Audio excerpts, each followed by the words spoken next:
Hey there, this is Dr. Evan Osar, founder of Fitness Education Seminars and author of the Corrective Exercise Solutions to Common Hip and Shoulder Dysfunction. Welcome to this edition of Fitness Insider. Thanks for joining us.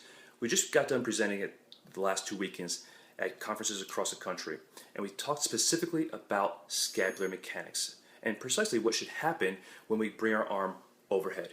When the arm goes overhead, the scapula must move into upward rotation. So again, if this is my right scapula, it should go into upward rotation, slight posterior tilting, so the inferior angle should come closer to the rib cage, and we want to move just slightly lateral. Stay relatively neutral, but move slightly lateral.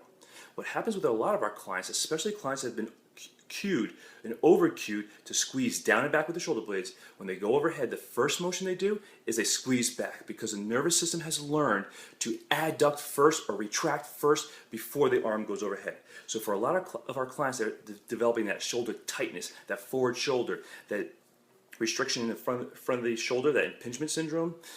What we need to do with our clients is tell them to actually relax and think about being longer and wider through the front of their shoulder blade.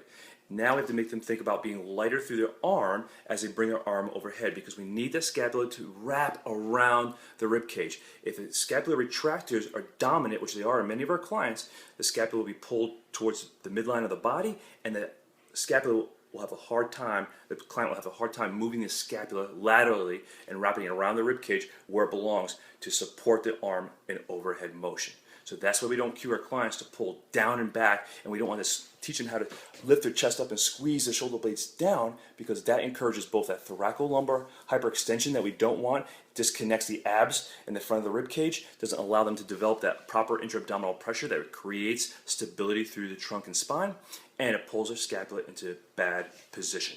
So we want to think about being wide and long. We want to think about the shoulders being light, and when the client's pulling down, during like a pull down exercise or pull up exercise, just a pull down to neutral. Do not have them squeeze down and back, because this encourages those downward rotators, those depressors, those adductors, and those muscles like the lats, the mid traps, the low traps, they become real dominant in that action, and they start to disrupt normal scapular mechanics.